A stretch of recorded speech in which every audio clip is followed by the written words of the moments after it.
And I knew that if I had quit, I would have never been able to face those men, much less my classmates, ever again. And that's when I decided, yeah, I'm miserable. This sucks, but that's worse. So quitting's worse.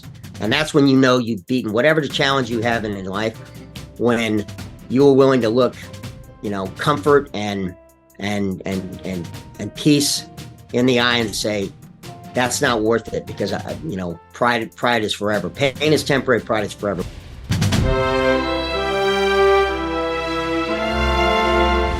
Welcome to Mindset Lessons from the Field. I'm Gina Cazazzo, the author of the upcoming memoir, Training with a SEAL. Today we have a fantastic guest, a retired Navy SEAL, commander, and combat veteran with more than 25 years of special operations experience. He served as the coordinator of Hostage Working Group at the U.S. Embassy in Baghdad, Iraq, during the height of Al-Qaeda, served as a COIN advisor for the commander of all NATO international security forces and U.S. forces in Afghanistan. He was on SEAL Team 3 and is now a lecturer at the Joint Special Operations University. Ladies and gentlemen, I introduce Dan O'Shea. Thank you so much for being a guest on my podcast. Pleasure to be here, Gina. Looking forward to today.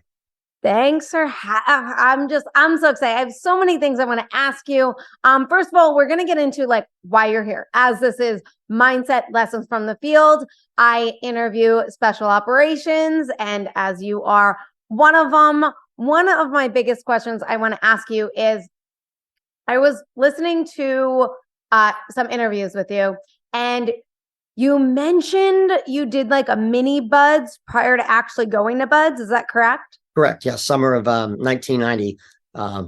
Everyone in their summer trainings out of the academies gets a chance to go basically experience the fleet. I got to go to jump school. I got to go, I made it into go scuba school. You can do those kind of things in preparation of what you want to do when you graduate. And one of the options for all future SEAL officers out of the academy, they have to go through a 3-week version of buds. It's 3 weeks, not 26 weeks. But they put you through a 36-hour slice of hell week, and they call it Heck Day, but it's a pretty good wake-up call. And if you can survive 36 hours of 24/7 abuse by the buds instructors, then you might have it in your gut to make it through a whole week of hell on the beaches in Coronado. You mentioned that after doing that mini buds, you kind of questioned if you can make it through 26 weeks. Of course. Yeah. I mean, Buds is a kick in the jimmy every single day. I mean, literally from the moment you wake up till the end of the day, which is after midnight in some of the phases. And it's mini buds was a wake up call. I mean, physically I could handle the running, the swimming and whatnot. I had a swimming background from high school. I was on the Navy lightweight crew team, which I woke up every morning 4:45 to start my day for a year, on the Severn. I built up that toughness and resiliency, but buds is a different thing. 4 guys from the class ahead of me, 2 guys that I knew from the crew team had both quit in the first 24 hours in Hell Week. And I thought those guys, they were bigger, stronger. Sure, I thought they were tougher than me. And it made me question, could I handle, 25 weeks, 26 weeks of actually of buds training? I wasn't sure. And it really came down to a personal story and someone that's kind of been with me my entire career, and someone I've always, his spirit I've carried on is a guy named John Patrick Connors, whose bracelet I still carry and wear today. It was my senior at the academy, and an article had come out about Connors, and I had heard his name because a year earlier, I walked into my dad's studio over Christmas in December of 1989, and I approached my father and I said, Dad, I'm doing this thing this summer called Mini Buds. And not 10 minutes after sharing that bit of information with my father, there was a news flash that the U.S. had invaded Panama. And again, you remember the details. You're, younger than me, but back in the day when there were 12 channels, ABC News, CBS, I think CNN was just coming around, but that was it. And there wasn't 24/7 newscast beyond CNN. And the details that came in 89 were limited at best. But over the coming days and weeks, we found out about the first 4 casualties of the war, which was in that opening announcement. So I just told my dad I want to be a SEAL. And the news goes to Andrews Air Force Base, where 4 flag draped coffins with 4 SEALs that were killed that day were brought home. And it was kind of a wake up call to the reality of what I was considering to go do. And 6 months later, or maybe 9 months later, after going through many buds, experienced how tough buds was going to be, there was an article that came out in Reader's Digest it was titled Measure of a Man, and was about Lieutenant Junior Grade John Patrick Connors. And that story struck a chord with me, and I just decided the life he led is the life I want to follow. And I said, if I can join that fraternity and that brotherhood of men, then the rest of my life will have purpose and meaning. And that's ultimately, once I knew in my gut and my heart, that's what I was going to go do. And that, again, the path to buds is a long path. It's not something you make because you read a book or saw a movie. It's a long path. And, the saying in the teams is everyone wants to be a frogman on a sunny day, but those guys don't survive. They don't get through the training. That's why it's still an 80% failure rate, no matter how much they try and re-engineer the training. And, you can't predict who's going to make it through training. You got frogmen that are 5'5", upwards of 6'5", and everything in between. And, but everyone's got to have a personal fire in the gut beyond just the idea of being a SEAL. And those are the men that make it through the training. When you went to actual buds after doing that mini buds, and you decided and you made that choice, like, I'm gonna do this. What was going through your mind when you were ready to go do the actual training? To be honest, when we showed up, and I showed up with 6 other classmates from the academy, we got right into it. I classed up not 10 days after showing up, because physically, all the academy officers, we had to compete against about 60, 70 other guys to get one of those 20 billets, 19 for the class of 1991. And I realized that I was physically ready for buds. I put in the workouts. I was a strong swimmer, strong runner, and I could do the PT. And I'm not saying I realized that fears and apprehension I had about buds, even before I classed up, were kind of put in my river, because I put in the time, and I knew what going to mini buds the summer before, I knew what it was to be.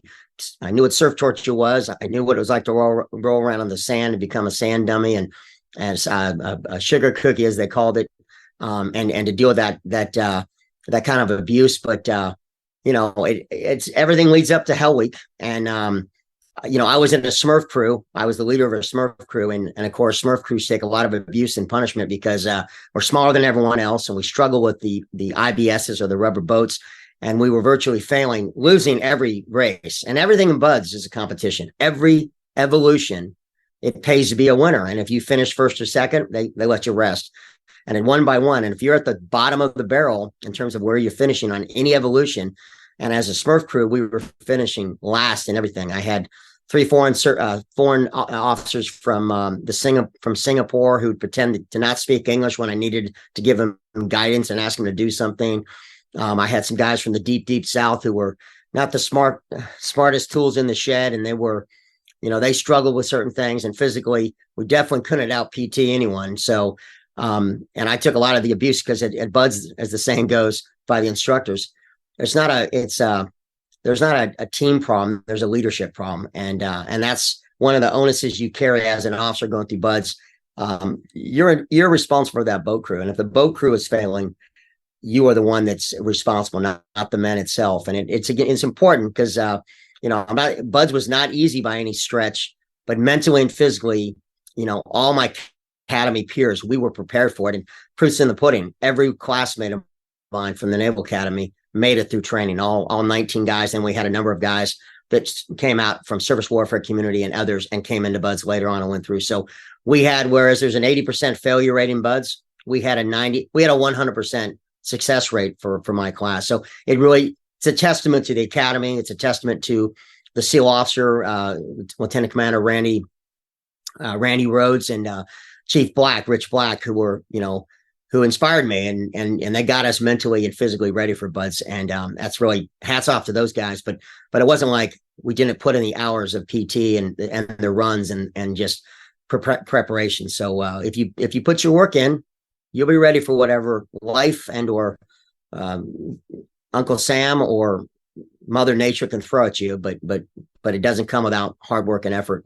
And you got to grind and put in the work. How did you deal with, even you mentioned you were losing a lot, and it was all on you because you were the leader in charge. So what was going on in your mind, and how are you able to channel that into success, and instead of beating yourself up for, or maybe you were beating yourself up for losing all the time? Like, what was going on there? Well, I mean, to be honest, sometimes you got to make hard choices. One guy in my boat crew, Shoemaker, the guy complained about everything.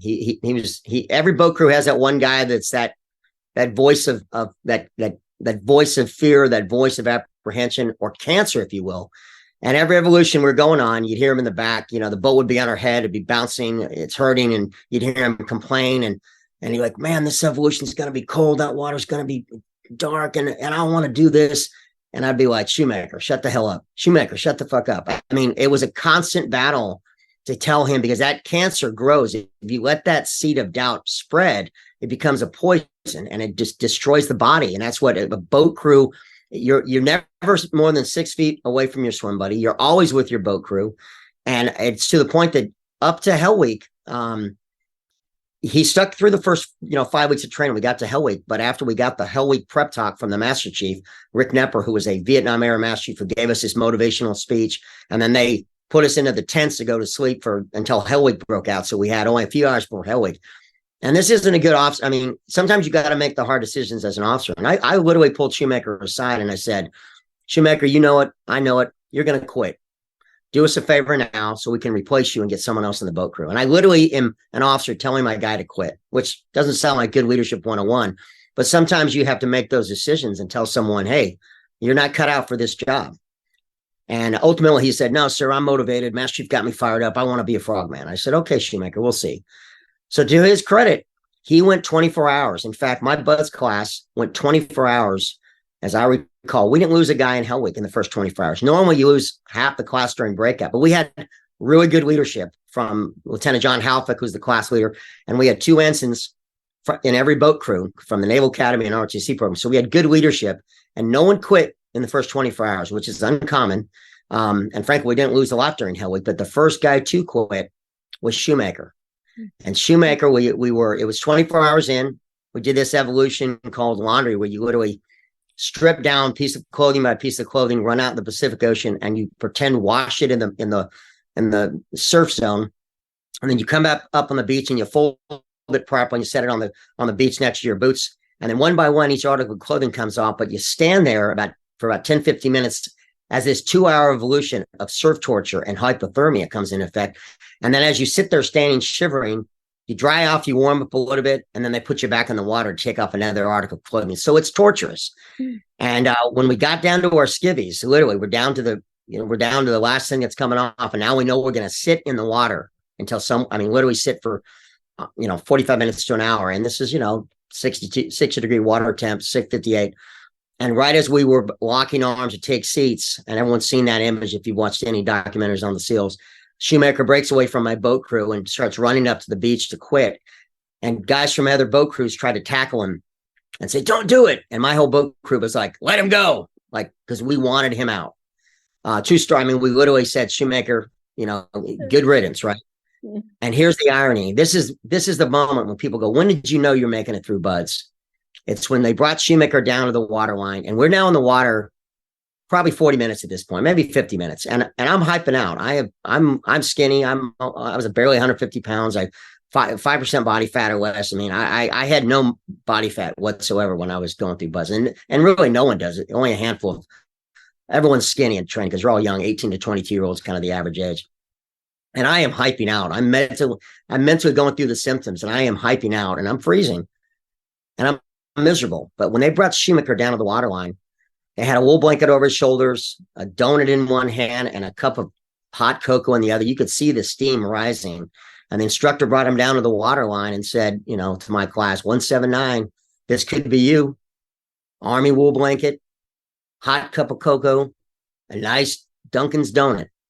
Who wants to come up and join Shoemaker here on the beach? And I'm telling you, at that very moment, the 58 dudes left in my class was like, not only no, but hell no. And I mentally reflected myself, projected myself from shoemaker's position to look down on the water line. And there were the 58 of my classmates, as I recall, 58. I think we started at 59 in Hell Week. And I was thinking of the 7 classmates from the Naval Academy who are friends to this day. And I knew that if I had quit, I would have never been able to face those men, much less my classmates ever again. And that's when I decided, yeah, I'm miserable. This sucks, but that's worse. So quitting's worse. And that's when you know you've beaten whatever the challenge you have in life, when you're willing to look, comfort and peace in the eye and say, that's not worth it, because pride is forever. Pain is temporary, pride is forever, which is something you hear a lot in buds. But that was the moment for me that I think just resonated with me. And again, I can think of 101 stories from what I learned in some of these moments in buds, and that Hell Week experience 24 hours into it was the defining moment. And from that point forward, I had tough days and bad days, but I never ever thought, I knew at that point, quitting was never an option for me. And again, all my classmates from the academy and most of my class, because we graduated a good group of guys, because we had the right mindset, we had great leadership, and and I look back fondly. And when you're laughing at buds, when you're getting hammered, and I mean physically, you get tortured in buds training. I mean, from day up to day down, every phase is tough, every phase gets harder, and they're constantly screwing with you. But when you're going to lunch after a morning brutal session and you're laughing over chow hall, what had happened to you 15 minutes earlier, or what happened to one guy in the class, when you can laugh during training at lunchtime or in between the breaks, then you have it beat. And that's the power of the mind, because as we finally figured out, the human body can do so much more than 99% of us give credit for. And I think the 1%, and it's not just SEALs, it's certainly across the spectrum in special operations, but you've got endurance athletes out there, and some of the toughest people on the planet that I met over my years doing adventure racing were the female athletes, who, trust me, have better endurance than most men, and certainly can, hell, we can't push a basketball out of our belly. You guys can. So the pain tolerance for women is very high. So that mental toughness I've seen in all walks of life ever since. And again, it crystallizes that experience in buds, but it's not unique to the teams, nor unique to military men only, if you will. I've seen it across many genres and many personalities, and regardless of gender or whatnot. Mental toughness is something that everyone can hone, and especially when you tie it to your physicality, it's the same thing. Today's podcast episode is brought to you by my absolute favorite company. If you know me or seen videos or photos of me, then you know I always have one on my wrist. I absolutely adore this company, DiscoverOmnia.com. DiscoverOmnia.com is the world's first smart crystal bracelet. Every single bracelet is handmade in the USA using real, genuine crystals made on memory wire. Every bracelet is unisex, and they're also aromatherapy. The cool part is the black onyx charm that is on the bracelet. It scans to your cell phone, connecting you to their Wellness Hub Elevate. You can also access their Wellness Hub Elevate on your computer or tablet. You just have to sign into your account. The bracelet gives you a 12-month membership. It has over 200 pieces of self-care content, from motivational tips, meditations, breathing exercises around the theme of your bracelet, printable journals, and so much more. The content is ever growing. And that's not all. The bracelet also gives you lifetime access to their Elevate Together Club, which meets monthly via Zoom. Each month is themed, giving you actionable takeaways to elevate your life. And with this podcast episode, you got 40% off your purchase order by using the code Mindset Podcast. Use that code Mindset Podcast for 40% off. Just go to DiscoverOmnia.com. DiscoverOmnia.com, code Mindset Podcast for 40% off. Get your bracelet today. How do you push through that pain? Like, how do you develop that mental toughness? Was there something that you did prior to it? Like, I mean, just being in the water, freezing cold, like about to hit hypothermia, and how do you just stay in that? For me, it goes back. I mean, I think the mental aspect for me when the Naval Academy, I was on the crew team. We had to get up every morning at 4:45, run a mile out to the boathouse, do an hour and a half on the water, and then run back to class from 07:55 till 3:15 in the afternoon. Rush back and then do another 3 hours at the boathouse. So I was doing 3-4 hours a day outside of my academic load, and that daily grind. And Gina, I never made the crew team. I was too small. I was frankly, I was not going to be a coxswain, but I wanted to row, even though I never really made first or second boat. But I got up every day. I didn't want to go to practice, after 2 hours of sleep studying for a double E exam that I had at 10 in the morning. But I went out to the boathouse. I didn't call my coach or text my coach, which didn't exist because there weren't cell phones back in the day, and say, "Oh, coach, I can't make it today. I got an important test I got to take at 7:55 on my first period." No, you grind it. You grind. You get up every day. You do the things you don't want to do, and if you create that pattern of resistance in your life and discipline, then you can handle when you're confronted with those challenges. To the point where you feed off the energy. In fact, when Shoemaker quit and other guys in my class, when you beat someone that you thought was bigger, stronger than you, you feed off that. You take that energy away. So it's resiliency. And I just think we don't teach that anymore. We've created a whole generation, not the Gen Xers. We teach these kids to take it easy. If you don't feel good, you can't pay attention, here, take a pill. No, we have got to get back to resiliency, because resiliency is so important. I mean, that's how you build up immune systems. I mean, good God, the way we addressed the COVID crisis in this country was just absurd. And we created a nation of people that want to go the easy way out. And I'm just sorry, buds is hard for a reason. It's tough for a reason. And we have these pressures to try and reduce the severity of these pipelines because everyone else has accepted a lower standard. And I'm sorry, but the real world doesn't give everyone a trophy in the real world. When you leave high school or college at 18, you don't get things handed to you.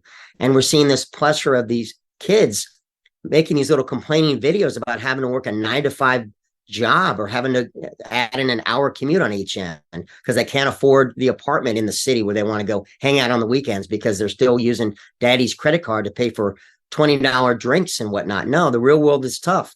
And that's one thing I loved about the military is that I got to go through BUDS training. I was fortunate enough to go to the academy, but I met kids from all walks of life, corn-fed kids from the Midwest, inner city kids from LA, from New York, Chicago that wanted to escape certain things. And they had this certain mental toughness, not the same path I had. Everyone's path is different, but they still made it through the training because they wanted something more and they were willing to suffer for it. And we need to encourage those things. I mean, this whole notion that male toxicity is a bad thing, my God, is absurd.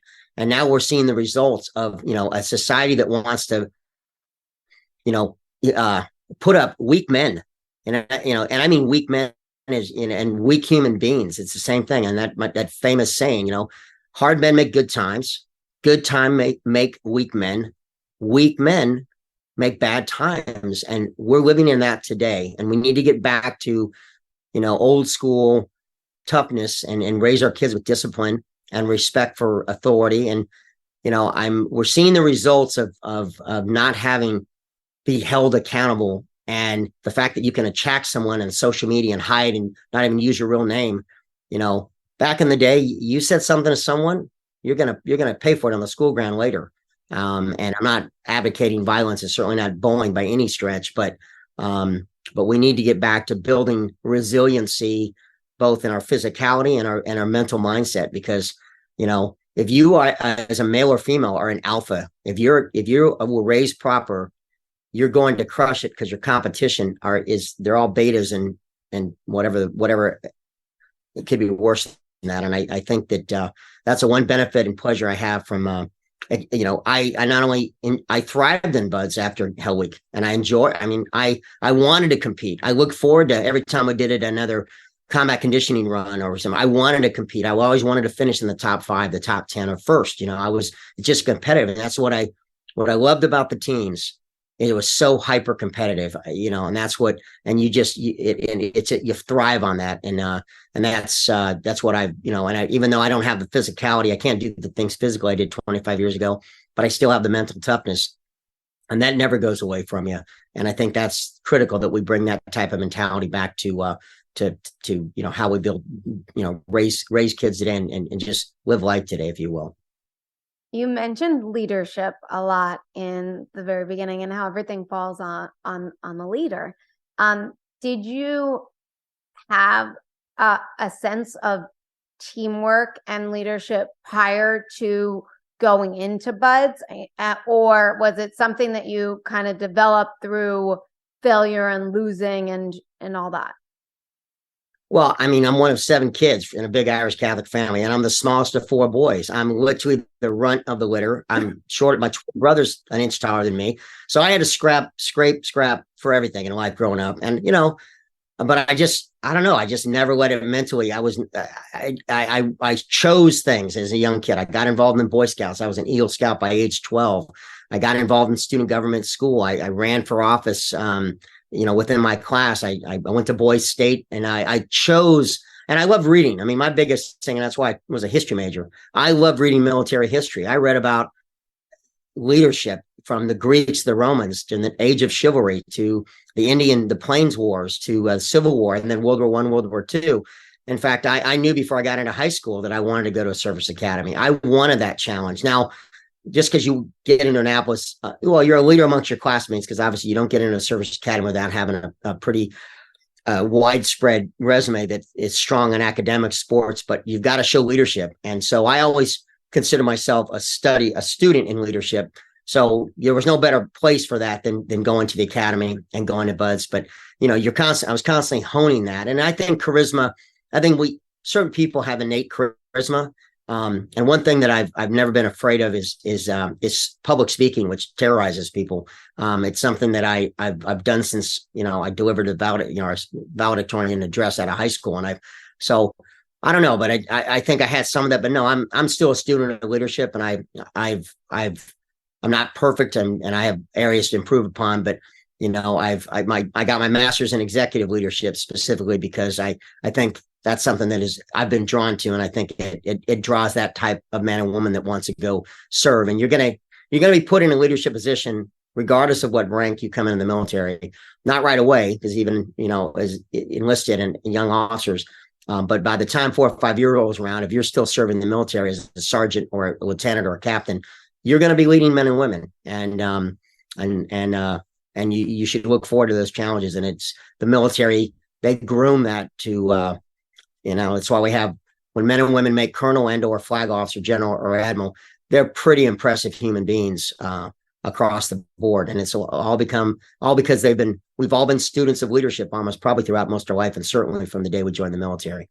Was there an area that you struggled with at all throughout your time at Buds? I mean, yeah, you've got doubts about, evolutions in leadership. Like I said, my boat crew challenges in the first phase were pretty tough. In fact, most of those guys that, in fact, only one guy made it through. The Singaporean guys made it through the training, but the only one other guy from my boat crew made it through. And so the dead weight kind of fell off by the way. So, like I said, the biggest challenge, Bud, was just the daily grind. But you always had, even when you get to the SEAL team. Here's an example. What I loved about the teams, you had to prove yourself every day. When I finished Buds on a Friday, I showed up to SEAL Team 3 on a Monday, and everyone there was like, when I showed up the quarterdeck, I was in uniform. I had my service record, my medical record. I walked up to the quarterdeck, the guys in his Cracker Jacks, his Navy SEAL uniform, and I saluted him on the quarterdeck inside the building. And you don't salute inside buildings. Well, at least, he didn't salute me back. He just looked at me like, go to I said, Ensign O'Shea reporting as ordered. And he just looked at me like, go to admin, sir. And he presses a buzzer. So it was kind of like, it wasn't like, hey man, welcome to the teams. How you doing, bro? Good to meet you. None of that. I mean, literally, I had guys at the team that didn't talk to me for the first 6 months, because to them, I was an FNG. I was a fucking new guy. And until you prove yourself, everyone else has already been to Buds. And that's the one thing about the teams. Like, yes, it is a brotherhood, but it's an earned brotherhood, and it's not something that you get brought into immediately into the fold. I mean, you have to earn that respect of those guys, whatever platoon or team you're working at. Your reputation's everything, but you have to prove yourself, as we call it on the teams. You got to earn your trident every day, and you make mistakes. I made mistakes in my career, like we all do, but you learn from those mistakes. But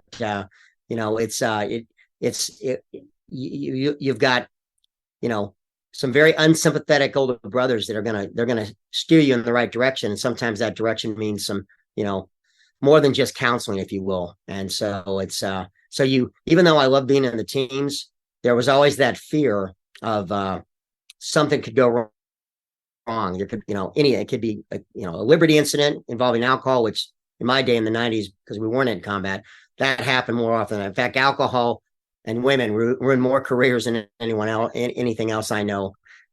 Which one of the benefits, ironically enough, for me at being attached to SEAL Team 3, we deployed to the Middle East for 6 months where there's no alcohol and no women. So it was almost a blessing in disguise, even though those deployments were pretty boring sometimes in terms of liberty, because there was really no liberty. But it also meant that your career wasn't going to end up on the cover of Navy Times because your platoon got into a bar fight somewhere over some guy's girlfriend or something, which happened quite frequently. But and I don't think I would have survived in an era of social media and cell phones and all the old generation guys.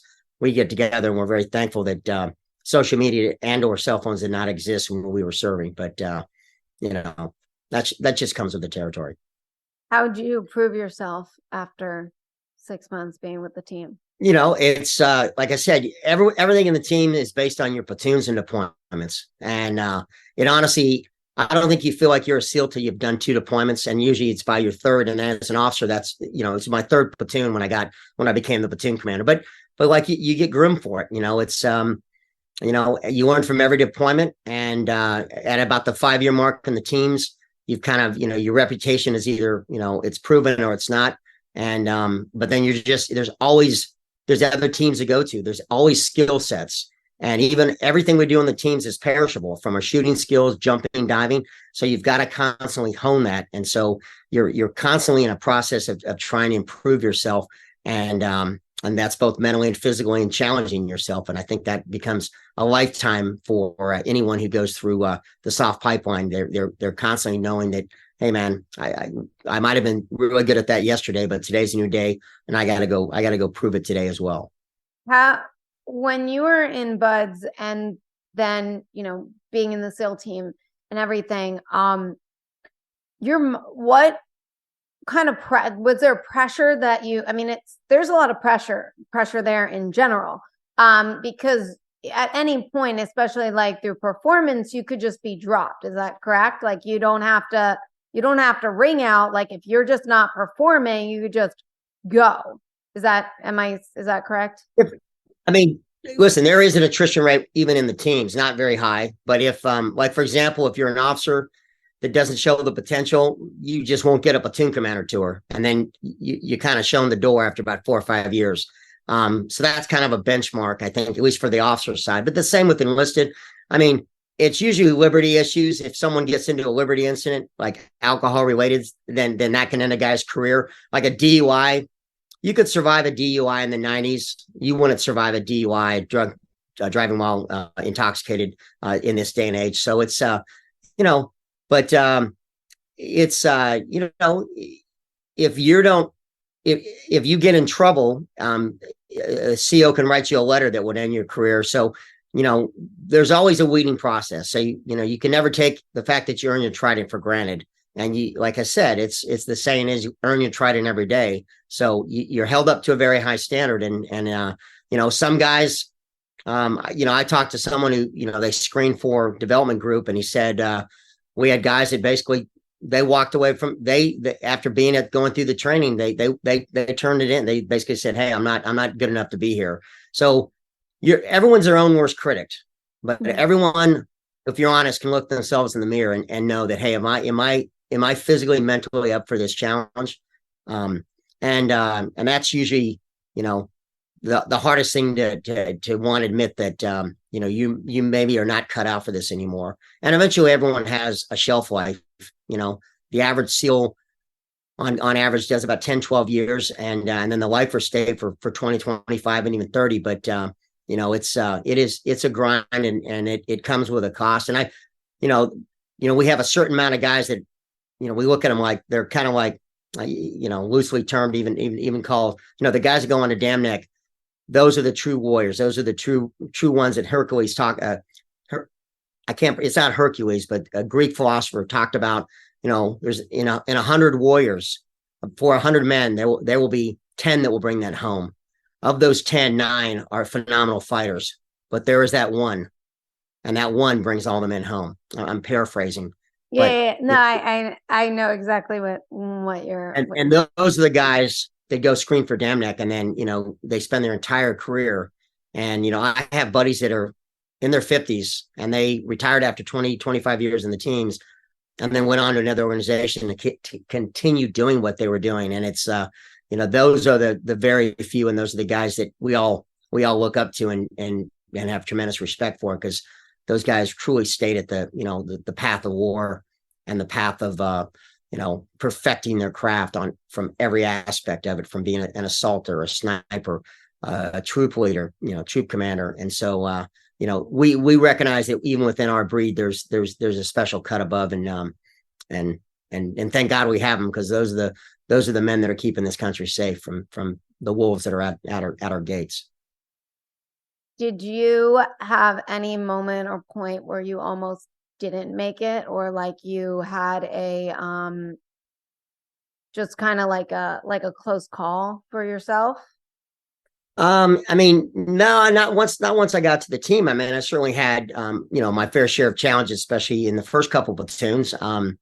But like I said, you get tough love in the teens, but if the guy that when you're not being challenged or abused by your leadership or questioned, then the concern is, well, they put their time and effort into molding you. Like if you're making, like I said, I made plenty of mistakes. We all make plenty of mistakes, but when you have to worry when the leadership in your platoon or the command, and they don't take an interest in you, and then that's when you need to be concerned. But like I said, I don't have any one moment or incident where I thought everything was going to fall apart on my career, what have you. But when I finished a platoon commander tour, it was in 1998, and I'd done everything I wanted to do in the teams. We weren't in combat anywhere, and I realized, okay, there's other things I want to do. So when I made the transition, largely because we weren't at war, and I thought, okay, there's other things I can go do. I was getting heavily involved in the endurance events called adventure racing. I was doing these 200, 300, 400-mile races around the world, and I was helping organize them, and that's what I wanted to jump into. But the reality is, when 9/11 happened, I literally looked at my roommate, who was a fellow SEAL, and we were building a business together.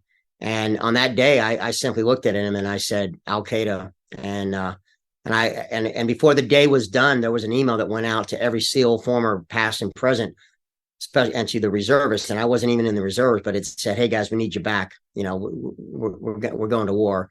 And I was on the phone with a Navy recruiter on September 12th, back in the military a week later, and mobilized a month later. And then, I did another 20 plus years. So, when the nation was at war, the warriors who were committed to it, we came back and we did our part. And I look back and, I don't have any regrets. I mean, I can say that how Iraq and Afghanistan turned out, definitely not how, we envisioned it. And it's hard sometimes thinking of teammates that died in both areas, but they died doing a job that needed to be done, and amongst brothers that they would have jumped on a grenade for. I mean, Mikey Mansour did that for his teammates and Team 3 teammates. So, I was, like I said, from going back to John Patrick Connors, my decision to go to the teams was based on a guy that got killed in combat. And that's something that we still need to, as long as we still have young men and women willing to sign up and want to go serve, then we will be okay as a nation. But my concern is that we're not doing that. And I mean, hell, there's only 25% of the average 18-year-old in America can even qualify for boot camp today, with all the issues with, prescribed Ritalin and ADHD and mental health issues that young kids are dealing with, and being force fed all this woke nonsense. It's doing a big disservice. And that's where I'm concerned, because I don't have the same faith in the military that I once had, at least not on the big Navy and big Army side. I just hope to God that woke disease hasn't infected the teams, both SOF, SF, Rangers, Marines and whatnot. But I fear it has to a certain extent. You mentioned, prior, you talked about we talked about the pre-buds and then, actually going to buds. And when you thinking back, when you started in pre-buds, when you were going through everything as the mini buds, was there and you said, I don't know if I'm going to, afterwards, you're like, I don't know if I could get through the actual buds. What was the biggest wake up call for you? And then when you decided to make the choice of I'm going to go to buds, did you, besides physicalness, was there something that you knew you needed to work on or develop in order to get you through buds? Because like you mentioned, it's all mindset and the body can get pushed through anything. So what was those big wake up calls for you in those pre-buds? That did you look back at it at all in when you were in actual buds? Am I making sense? Well, listen, I had questions about, everyone was asking me about, am I going to buds? I got that my plebe summer, when we had this little PT competition in the academy called the Iron Plebe, and I was the Iron Plebe for India Company. It was like a pull-up, push-up, mile and a half run competition, what have you. And I scored really high, and I was the Iron Plebe for my company. And my plebe year roommate looked at me and said, "Hey man, do you want it?" Because he was in the Navy. His brother actually was a diver in the Navy, had gone to buds, and quit during Hell Week. But this guy was a prior Navy sailor, and when he found out I had swam in high school, said, "Hey man, do you want to be a Navy SEAL?" Now this is 1987, before internet, before movies and books. And I literally said, I go, "What the hell's a Navy SEAL?" And when he started describing to me the training and Hell Week in particular, I thought, how the hell could I go through a week-long training without sleep? I just mentally, I wasn't there. But again, I joined the crew team, and half the guys on the crew team either wanted to be Marines or Navy SEALs. So I was around that culture, and it just slowly, built, that mindset on me, because physically I could outrun most anyone. I could certainly do as many pull-ups and push-ups as the next guy. But it was over the course of literally finding that cause and that purpose. And that was for me, John Patrick Connors. I wanted to honor this guy, and I want to be part of that fraternity. And once I had my reason, right? Everyone's got to have that reason. You can't just say, I want to be a SEAL, or I want to be this or that. You've got to have that reason that's going to make you stick it out. And for me, it became wanting to be a part of that fraternity that to me was represented by John Patrick Connors. And listen, every team guy, especially post 9/11, most of us have multiple guys. Like I knew Michael Murphy. Michael Murphy and I served together at Sox Sense. So we continue to live our lives, based on men that we knew were bigger than us, better than us, stronger than us, men of character who laid their life down for this country. And it's, that's why we continue to go on. That's why guys continue to do multiple deployments. It just becomes part of your DNA. So I think once you find that reason why you want to serve, you don't look back. And, when I was younger, the thought that I was whatever, never made it through buds never came into my mind once I got there, if you will. And I've always said this, and I think this is important. I think it goes to what you're maybe trying to ask. I've mentored hundreds of young men that want to go to buds. They've all met me, and I've spent time with them. I've talked to them. I've done a lot with the ROTC students and some of the academy kids. And I've always said to them, half the challenge of getting through buds is getting to buds, meaning you got to compete to get a slot to go to buds. Buds is not something you just walk into the Navy recruiter's office and say, "Hey, I want to be a Navy SEAL." They don't send you to Coronado a week later. You got to go to boot camp. You have to take a screening, and then you have to compete in that screening. And if you don't make the baseline measurements of the standards, you're not getting a shot. So then you're going to spend 4 years in the Navy shipping paint on some tin can off the coast of, Hawaii, and you're going to be miserable. So again, if you do the preparation, both physical and mental, to get to buds, now it's on you. And it's a voluntary program. The instructors say that all the time. It takes 2 words to end your Navy SEAL career. 2 words and 2 words only. I quit. I DOR. I drop on request. That's it. I quit, 2 words. And I will say that a classmate, one of the guys from the class of 90, who I have a lot of respect for him, and I didn't know him at the academy, but he was one of the 4 that quit in that 24-hour period. And it was a shocker because the guy was an all-American athlete. He was a stud. The guy was he was a very impressive guy. And a year after quitting during Hell Week, he came and talked to all the ensigns from the academy, and he did it to my class. There were 7 of us that showed up. He talked to us about what got into his mindset, why he quit. He said, I let that little seed of doubt get in and become a voice that kept growing. And when Joe quit and Billy started thinking about it, then it just became this like, who could rush to the gate to quit? And he said, I think about that every day of my life. It's the biggest regret. You do not want to be me. And those are those kind of those motivational things to realize that, if your body fails you in training, okay. Like if you get medically dropped, I get it. And I know plenty of guys that didn't make the training, not because they quit, because the body failed on them, but they went out, on a no course till their knee popped or something. But they don't, it bothers them even to this day, years later. But I tell you, the ones that really fade away and I've met guys that quit during Hell Week or, quit during buds, and they have a hard time talking about it because it affects them for the rest of their life. Like I said, resiliency is really important. And there's some things worse than pain and being cold and wet and hungry. And that's ego. And I think we need to encourage that and build up strong male, egos to overcome adversity and not quit and not think that, life's supposed to be easy, because it's not. You mentioned that when you got out, you were starting a business, and then before you got pulled back in. How was your transition from what you learned as a SEAL in civilian life and business?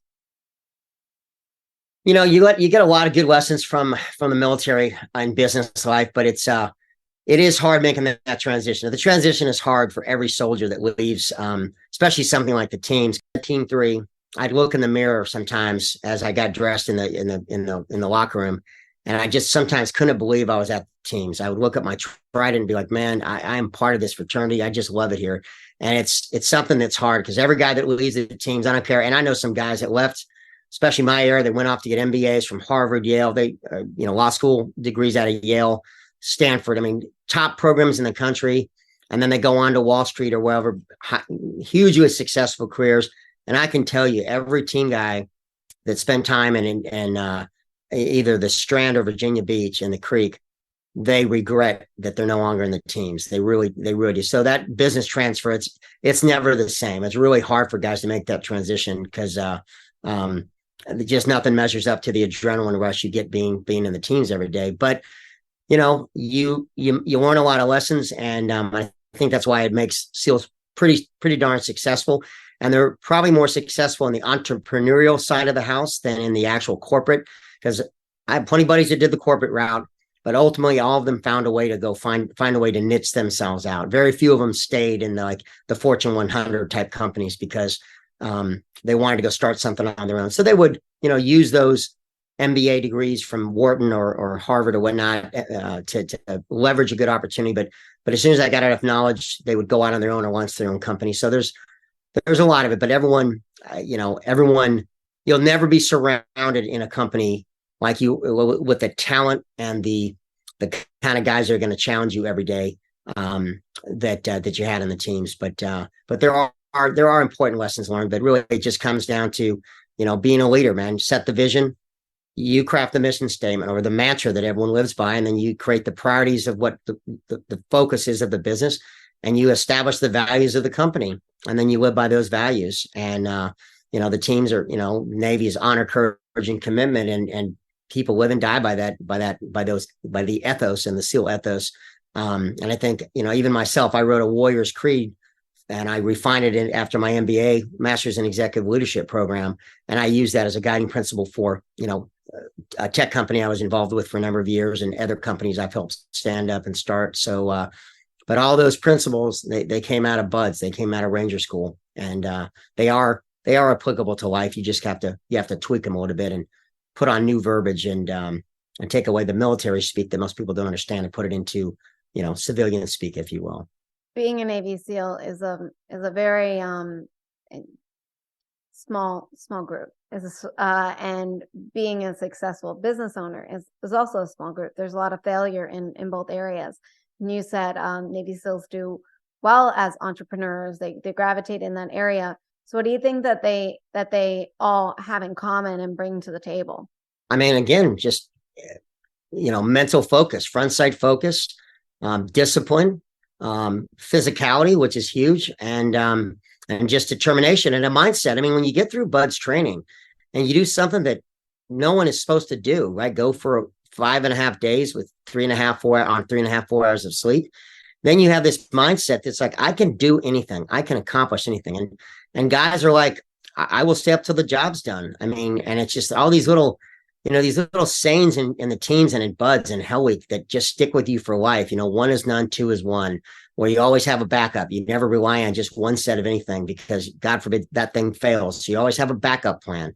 You always have multiple courses of action because, no plan survives first contact, and that's in battle and that's in life. So you just train to think like, roll with it. I mean, be prepared to adapt and be adaptable. And that's like the biggest difference between the soft mindset and big Army or big Navy mindset is we are trained to think out of the box and be unconventional. We're expected to go find the route that's unconventional because trust me, everyone in big military wants to put everyone in a box. That's why I don't think SEALs and Green Berets do well in a quote corporate America. I mean, when I hear about the HR policies right now that are in corporate 100 with, woke policies and people forced to put their pronouns in their signature box. I mean, I'll just tell you, when I see pronouns in someone's signature box on LinkedIn when they're trying to friend me, I'm just like, no, I'm not trying to be anti whatever, but I just think that is nonsense. That forcing someone to play by, and that's corporate America. And I think we're starting to see a rejection of all that craziness. But, at the end of the day, come to work prepared, show up on time, do the work, get it done. And you go home when the work is done. You don't quit mid-sentence. You finish the job, you get the task done. And that's what was the best thing when I finally commanded a SEAL platoon, when I gave out guidance, I gave out guidance. I didn't have to give out orders. I never had to look at my guys and say, Jonesy, I need you to do X, Y, and Z. I would say, Jonesy, we need to make sure the loadout with all the combat equipment's ready for the deployment. Hey, roger that, sir. I knew he knew. I didn't have to give him a list and tell him, hey, I need this radio, that radio, and this, that, or whatever. No, it was going to be done because I trusted the guys because they had the training. In fact, they're better at all these jobs than I am. All I'm supposed to do as an officer is manage the process. And that was the beauty about having a culture of excellence and high standards. And then sometimes you don't get that in the private sector, but then that means you got to go out and set the example you want others to follow. And leadership's leadership, and people will always follow good leadership. End of the day. What was like one of the biggest things that you learned out of Buds that you've carried with you your whole entire career, through work, through personal life, like through everything?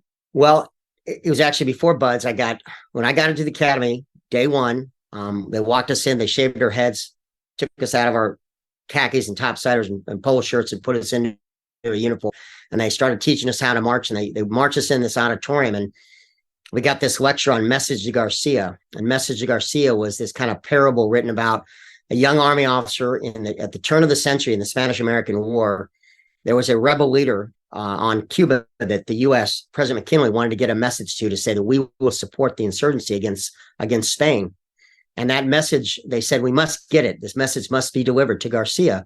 So they summoned this Army captain into the War Department and said, Captain Rowan, this letter must be delivered to Garcia. And he walked up, saluted, and said, yes, sir, grabbed the orders in a satchel and left the room. And the point being, he didn't sit there and go, who is Garcia? Where is Garcia? How am I going to find Garcia? It was that you're a young officer, you will go figure it out. Show your independence to think and action on your own. And that mentality, coupled with the reality that Bud's taught me that there's nothing I physically can't do. Failure in your mission is not an option. And I remember I had hoped to go to Bud's and lead men into combat. That was my goal. That's why I went to the academy, why I went to SEAL training. But in the 90s, we were not in conflict, and I moved on with my career until 9/11 hit, because then the nation went to war. And even though I went back on orders for 2.5 years on active duty, and I deployed to Iraq for the invasion, but I was a staff officer. I was doing PowerPoints, briefing generals, not doing this, SEAL work, but I was briefing. But my mission, or my message at Garcia moment, came at like age 34, 35. I was a lieutenant commander. I accepted one more assignment to go to Iraq. And I showed up at the U.S. Embassy in the summer of 2004 at the height of the insurgency. And it was less than a month after a young American, a Jewish kid named Nicholas Berg, who was in Iraq trying to find, some business opportunities. And he was kidnapped and then beheaded by Al-Qaeda, by Zarqawi himself. And I rolled into the embassy right as this crisis, this hostage-taking crisis led by Al-Qaeda, was taking over the breaking news headline stories. And I had flown in, I'd worked, I was with a unit at a U.S. Central Command called the Joint Interagency Task Force or Coordinating Group. And it was all basically interagency, including the FBI, the agency, the State Department, and others. And I was supposed to go over and be a liaison officer. I wasn't doing a SEAL job. It wasn't anything soft related, but I was supposed to be a liaison officer. And I think I just turned 35, and I had just done, a couple of years briefing general officer. So I got that refinement of how to manage that other side of my career, not just leading men into battle, but preparing generals for war and being part of that staff officer process.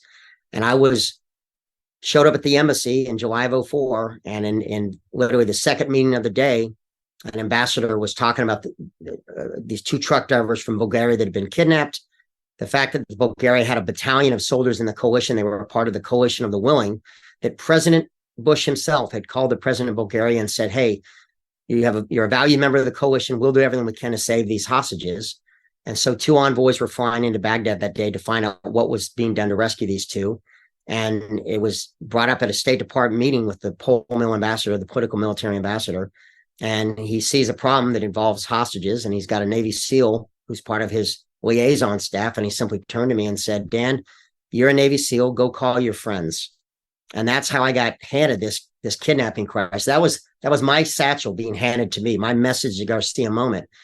And from that task became the next 2 years of my life. I ultimately formed an organization called the Hostage Working Group. I wrote its charter, I wrote its mission statement, and I developed its daily priorities that we focused on. Number 1 was rescue recovery of hostages.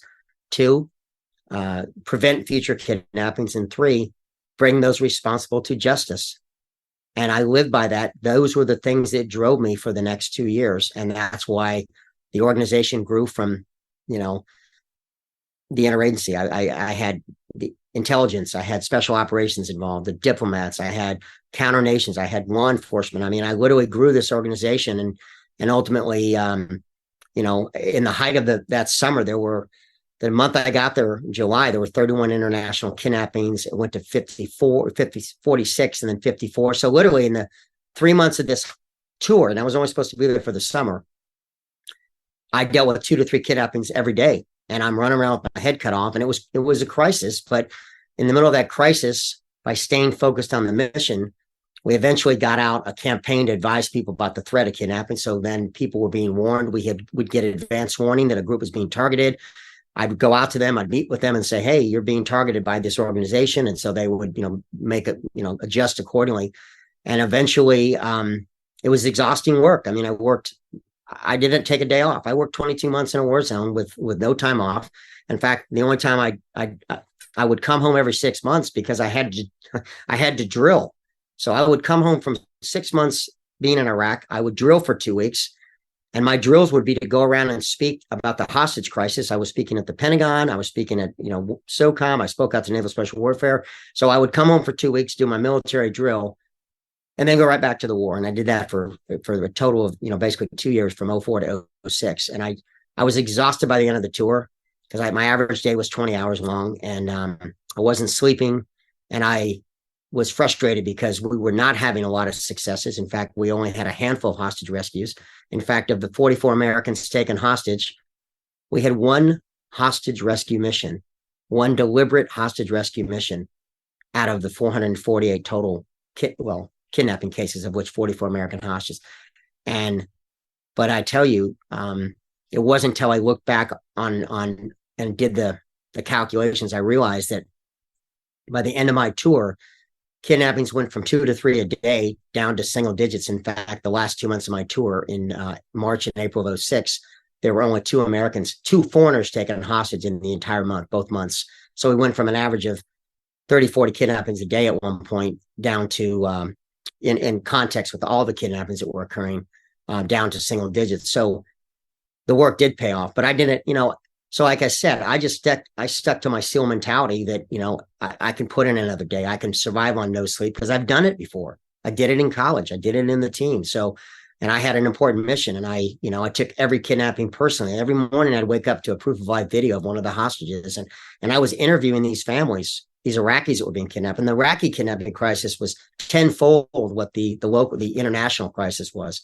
There were probably 5 to 7,500 Iraqis kidnapped every year over my 2 years, and again, 200 per year foreigners. It was a nightmare. I mean, that's why I'm doing all these interviews right now, because until someone does over 400 kidnappings by Islamic terrorist groups like Al Qaeda, you just can't understand what's going on with the group like Hamas. But I do, because the same ideology is there. I mean, in fact, in Fallujah, where a lot of the kidnappings and executions, these beheadings were happening, when the Marines took down Fallujah, like the IDF is trying to do today in Gaza, they came across a house that they found bodies in the house, headless bodies in this house of horrors, so this hostage holding house. And they found a manual, a Hamas kidnapping manual that said, it's no need to hunt for lions when there are plenty of sheep to be had. And that was back in 2005, right? So 2004 and 2005. So Hamas has been at this game for a long time, and these groups and this mindset and ideology. And again, I use those proof of life videos and sometimes those execution videos to just steal my resolve and say, I'm going to find these sons of bitches. I'm going to help put them out of business.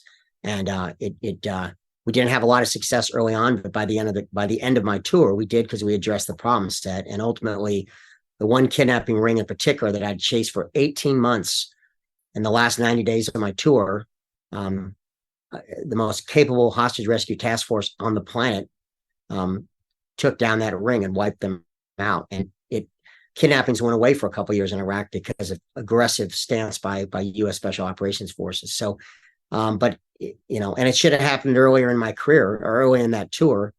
But again, I didn't quit because I don't have quit in me. I mean, you're a team guy, you're a SEAL. That's the most valuable thing I got out of my life from Buds and Hell Week and the teams, is that I will not quit, and no team guy will. And that's something that probably the most important thing I did when I look back and think about, well, what role did I play in the post 9/11 response to the horrors of 9/11 was that. But I got that all from choosing the path I did early on in my life. What advice do you have for us average everyday civilians listening to this podcast to toughen up, just to become lions in a world of sheep right now? What can we as everyday average civilians do? Well, you're the company you keep. I mean, find better friends, work with people that challenge you. Find it, make a commitment. If it's getting up and working out 3 days a week, we'll stick to that commitment. I mean, there's plenty of guys out there, and far more articulate team guys than me that have perfected this. I mean, it's so funny. I get questions every time about Jocko. Do you know Jocko? And Jocko was actually a couple classes ahead of me. So, and I'll listen to a Jocko podcast, and I'll get inspired by the stuff that Jocko says, because it reminds me of what other, legendary Buds instructors used to tell us. So, find your motivation. Is it a daily podcast? Is it taking time for yourself, meditation, man, going for a walk? I mean, putting in 10,000 steps a day, making those goals and sticking to them. I mean, they're health goals, I mean, but surround yourself with positive energy, and cut the negative things out of your life, whatever they are. Everything in moderation. I have plenty of improvement with things I can do in my life, and I'm not the I can't run anymore. I have a titanium ankle. I've got some back issues, so I've got some physical issues that affect me. But I still try and get my grind in. both mentally and physically. And I just think, life is not supposed to be easy. I mean, resilience and resistance build strength. Don't fear away and shy away from it. Go out and embrace it, and embrace the suck. I mean, you're such a better person after that workout, whatever it is. But you need to challenge yourself every day, both physically and mentally. And frankly, you should do things that scare you. And if you do, like, the biggest regret you can have is looking back on your life and having regret. And I think there's 3 chapters in our life. The first chapter is, age 1 till 18 or 19, when we leave our family home, right? We go off to college, we go off into life, and if we go to college, we should challenge everything that our parents, our pastors, our priests, or our professors, teachers taught us, right? We should challenge those things in college. We should be open-minded to different opinions, right? And this nonsense that kids don't want to hear from a quote conservative on campus or think one way, that scares that scares the crap out of me, because college is where you're supposed to go challenge your preconceived notions. And then the next third of your life is you take your life experiences or college education or military service, and then apply that to the middle phase when we go figure out what we are, right? Do we start a family? Or we're going to start a career? And then you get to where I'm at now in my mid-50s to go, okay, I've done the first 2 phases of my life. Now the last third, what's the important? What's going to be the legacy? And the one benefit I do have is I'm not having a midlife crisis at my age. I'm not looking back with regret. And now I feel very fortunate to have had the life I've led and the places I've been. And no, has it been perfect? It has not been perfect. But, the worst times, the hardest times are the ones when I realize, that's when I learned the most. And that's when I toughened up the most for myself. And I've come out on the back end of it a much stronger mentally and even spiritually. So I think, I like I said, go out and challenge yourself. So when you're in that last phase of your life, realizing, the days ahead are less than the days behind. And then focus on what's important in life. And anyone can do that. Thank you so much for being here. I enjoyed speaking with you, and everything that you said. It was awesome. And I hope our viewers and listeners enjoyed it. You were amazing. Thank you again for being here. Thank you for listening. Go like, share, comment, subscribe now, become a Patreon member so you can get full access to our bonus episodes and extra goodies that only our Patreons get. And tune in next week for our next episode. Thank you so much for listening.